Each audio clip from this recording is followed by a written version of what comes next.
Israel के अंदर सारी चीजें पता चल चुकी थी कि इजराइल का जो प्लेन है वो हाईजैक होके युगांडा में लैंड कर रहा है। तो इन्होंने अपनी प्रिपरेशन वगैरह स्टार्ट कर दी थी। बैक टू बैक मीटिंग करके लोग प्लान बना रहे थे इजराइल के अंदर। अब 29 जून 1976 को 3:15 पे युगांडा के एंटेबे में प्लेन लैंड करता है। और जब ये प्लेन लैंड कर रहा था तो इस एयरपोर्ट के चारों तरफ युगांडा की आर्मी खड़ी हुई थी, उसने घेर रखा था, वेपन्स थे उनके पास, कार, ट्रक, चारों तरफ आर्मी थी। ये जो एयरपोर्ट था इसमें इस तरफ ये न्यू टर्मिनल था और इधर ओल्ड टर्मिनल था। जो न्यू टर्मिनल था उसके बनने के बाद ये जो ओल्ड टर्मिनल था इसका यूज कम हो रहा था। ओल्ड टर्मिनल वाला जो एरिया है ये बहुत इंपॉर्टेंट है, यहीं पे सारी चीजें होनी है। अब युगांडा के एंटेबे में प्लेन लैंड होने के बाद हाईजैकर ये जो ओल्ड टर्मिनल वाला एरिया था इसके अंदर जाते हैं, युगांडा के ऑफिसर से बात करते हैं। और हैरानी की बात यहाँ पे ये थी कि 3 और PFLP के आतंकवादी इनको ज्वाइन कर लेते हैं। तो ये जो 4 हाईजैकर्स थे, अब टोटल 7 हाईजैकर हो चुके थे। अब ये 3 यहाँ कैसे पहुंचे, इनको रोका क्यों नहीं गया, ये अभी किसी को नहीं पता। अब इसके थोड़ी देर बाद ये लोग सारे पैसेंजर्स को प्लेन से लाइन बना के उतारते हैं और ओल्ड टर्मिनल की तरफ ले जाते हैं। और जब ये सारे पैसेंजर्स जा रहे थे तो दोनों तरफ युगांडा की आर्मी और हाईजैकर्स गार्ड कर रहे थे और उसके बीच में से सारे पैसेंजर्स ओल्ड टर्मिनल की तरफ जा रहे थे। और ओल्ड टर्मिनल के अंदर एक वेटिंग हॉल था, वहां पे इन सारे पैसेंजर्स को पहुंचा दिया जाता है। और ऐसा नहीं है कि हॉल में पहुंचने के बाद हाईजैकर्स इन पैसेंजर्स को संभाल रहे थे। युगांडा की आर्मी ने एक रिलीफ टीम बना दी थी।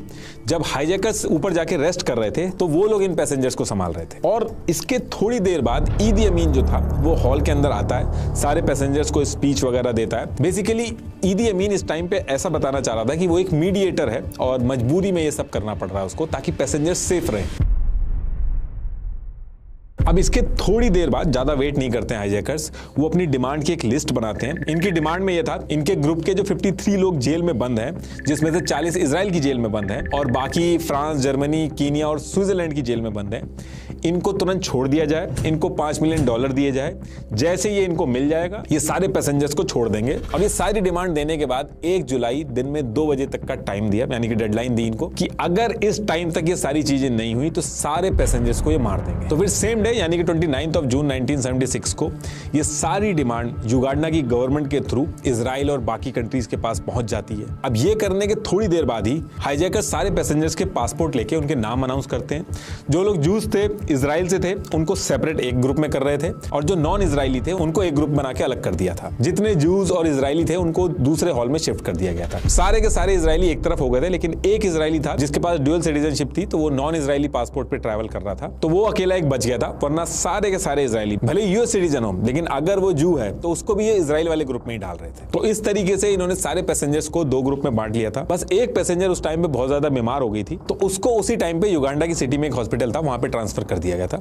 बाकी सारे पैसेंजर्स यहीं थे। हाईजैकर्स ने जो नॉन इजरायली पैसेंजर्स को पेरिस छोड़ दिया था, एक टीम सीधे पेरिस पहुंच जाती है और इन छोड़े हुए नॉन इजरायली पैसेंजर्स से इंटेरोगेशन स्टार्ट कर देती है। इन्होंने हर एक चीज की एक डिटेल्ड रिपोर्ट बनाई, कितने हाईजैकर्स हैं, क्या बात करते हैं, किस लैंग्वेज में बात करते हैं, युगांडा आर्मी किस जगह पे खड़ी थी, एग्जिट कहां से हुई, कौन कहां पे जाके रेस्ट कर रहा था, हर एक चीज इकट्ठी करके इन्होंने डिटेल बना ली थी। इससे बहुत ज्यादा फायदा हुआ था इजराइल को प्लान बनाने में। अब इसके बाद सारी डिटेल इकट्ठा करके एक फाइनल प्लान रेडी होता है जिसमें एंट्री, एग्जिट सब इनके कंट्रोल में रहती है और ये प्लान सबको पसंद आता है। इनके फाइनल प्लान में यह था कि रेदर देन कुछ कमांडो जाके हाईजैकर्स को मारें, उसकी बजाय युगांडा को बिना बताए, बाकी कंट्रीज को बिना बताए, अंडर द रडार एक बहुत बड़ी इजरायली कमांडो की टीम जाए, 100 से ज्यादा की, ये चुपचाप बिना किसी को बताए युगांडा के एयरपोर्ट पे पहुंचे, पूरे एयरपोर्ट को टेक ओवर करें और इस तरीके से टेक ओवर करें कि अगर युगांडा की आर्मी भी आ जाए, वॉर जैसी सिचुएशन भी हो जाए, तो उससे भी निपट सकें। और जब ये हाईजैकर्स को मारे तो पूरे एरिया को अपने कंट्रोल में लेके मारें और जितने भी पैसेंजर्स हैं उनको छुड़वा के वापस इजराइल लें। अब देखिए, ये जो प्लान फाइनल हुआ था, जो सबको पसंद आया था, इस प्लान में ऐसा बहुत कुछ अजूबा नहीं था, या ऐसा नहीं था कि ये कभी ऐसा सोचा ही ना गया हो। इस प्लान की जो सबसे इंपॉर्टेंट चीज थी, जिसकी वजह से ये प्लान एक एक्स्ट्रा ऑर्डिनरी प्लान बना, इस पूरे प्लान में स्पीड बहुत इंपॉर्टेंट रोल प्ले कर रही थी।